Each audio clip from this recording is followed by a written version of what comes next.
તારીખ પર તારીખ વાવ થરાદ ને દિયોદર તાલુકા પંચાયતની પ્રમુખ ઉપપ્રમુખની ચૂંટણી હવે માત્ર રાજકીય પ્રક્રિયા નહીં પરંતુ હાઈ વોલ્ટેજ પોલિટિકલ ડ્રામા ફેરવાઈ ગયું છે। કોંગ્રેસ પાસે સ્પષ્ટ બહુમતી હોવા છતાં સત્તાની ખુરશી હજુ અધૂરી છે। ચૂંટણીની તારીખો પર તારીખો પડી રહી છે।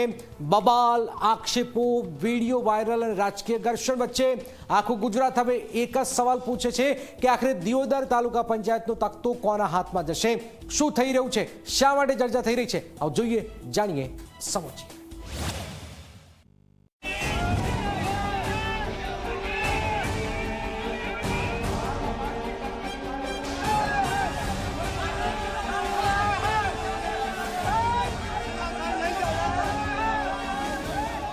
દિયોદર તાલુકા પંચાયત જ્યાં 22 બેઠકોમાંથી કોંગ્રેસે 12 બેઠકો જીતી સ્પષ્ટ બહુમતી મેળવી, જ્યારે ભાજપના ખાતામાં 10 બેઠકો ગઈ। આંકડાઓ કોંગ્રેસના પક્ષમાં હોવા છતાં સત્તા સુધીનો રસ્તો સતત અટવાઈ રહ્યો છે। પ્રમુખ અને ઉપપ્રમુખની વરણી માટે પ્રથમ સામાન્ય સભા 25 મેના રોજ બોલાવાઈ, પરંતુ ચૂંટણી શરૂ થાય તે પહેલા જ તાલુકા પંચાયત કચેરી રાજકીય અખાડામાં ફેરવાઈ ગઈ। ભાજપ અને કોંગ્રેસના સભ્યો આમને સામને આવી ગયા। ધક્કામુક્કીથી મામલો એટલો ઉગ્ર બન્યો કે ચૂંટણી અધિકારીના કપડાં પણ ફાટી ગયા હોવાના વિડીયો સોશિયલ મીડિયા પર વાયરલ થયો।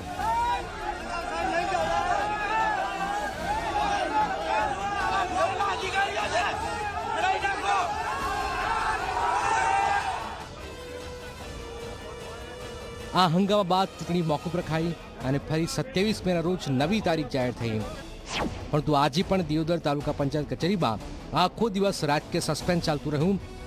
સભ્યો હાજર રહ્યા, આગેવાનો પણ પહોંચી ગયા, પરંતુ ચૂંટણી અધિકારી સમયસર ન પહોંચતા જ ફરી ચૂંટણી અટકી ગઈ।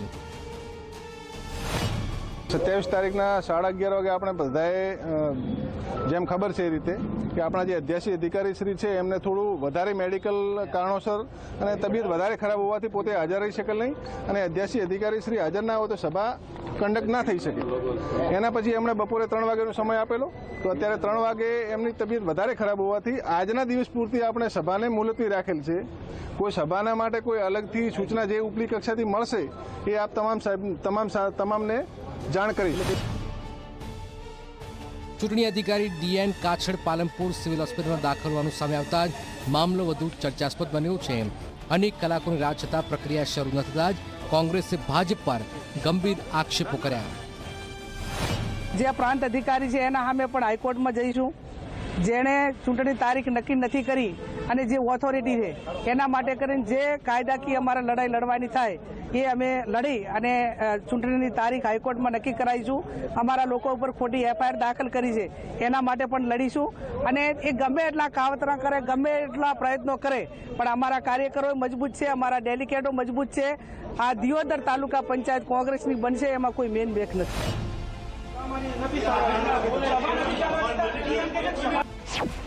કોંગ્રેસનો આરોપ છે કે ભાજપ સત્તા મેળવવા માટે લોકશાહીની હત્યા કરી રહ્યું છે। કોંગ્રેસના ચૂંટાયેલા સભ્યોને તોડવાના પ્રયાસો થઈ રહ્યા છે અને ચૂંટણી અધિકારી ભાજપના દબાણ હેઠળ કામ કરી રહ્યા છે। મારી સરકારને કહેવું છે કે આ કાયદાથી ચાલતું શાસન છે, પણ તમે કાયદાને ઘોડીને પી જાઓ, અધિકારીઓ પર દબાણ કરો, અને ત્યાં વાવથરા જિલ્લામાં જે જાણી કરીને આરએસી અધિકારી છે એના ઈશારે આખું તંત્ર કામ કરતું હોય ત્યારે એવા સંજોગોમાં લોકશાહીની હત્યા છે। સરકાર મુખ્યમંત્રીને, પંચાયત સચિવને, વિકાસ કમિશનરને તાત્કાલિક આના માટે પગલાં લેવા માટે વિનંતી કરીએ। બીજી તરફ ભાજપે કોંગ્રેસના તમામ આક્ષેપોને ફગાવ્યા। પ્રદેશ ભાજપ પ્રવક્તા ડોક્ટર અનિલ પટેલે કોંગ્રેસને જ લોકશાહી પર પાઠ ન ભણવાની સલાહ આપી। કોંગ્રેસ જેમ વાઘ લોહી ચાકી ગયો હોય એમ વારંવાર એ લોકશાહીની હત્યા કરવા ટેવાયેલી છે। અહીંયા જ્યારે થોડું વાતાવરણ ખરાબ હતું તો એ દિવસે ચૂંટણી પોસ્ટપોન કરીને 27મી મે રાખવામાં આવી છે। આ ચૂંટણી કેન્સલ કરવામાં આવી નથી। લોકશાહી ઢબે આ પ્રક્રિયા પૂર્ણ થશે એવો મને વિશ્વાસ છે। અમિતભાઈ ચાવડાને વિનંતી કરું છું કે આ પ્રકારના આક્ષેપો બંધ કરે। એક તરફ બહુમતી ધરાવતી કોંગ્રેસ, બીજી તરફ સત્તા બચાવવા માટે પ્રયાસરત ભાજપ, અને વચ્ચે વારંવાર મોકૂફ થતી ચૂંટણી। દિયોદર તાલુકા પંચાયત હવે સમગ્ર ગુજરાતના રાજકારણમાં ચર્ચાનું કેન્દ્ર બની ગઈ છે. હવે જોવું રહ્યું કે રાજકીય ખેંચાણ વચ્ચે આખરે પ્રમુખ અને ઉપપ્રમુખની ખુરશી પર કોણ બેસે છે. દિયોદરની આ રાજકીય ગૂંચવણનો અંત ક્યારે આવે છે? ભરત રાજપૂત, ઝી મીડિયા, વાવથરા.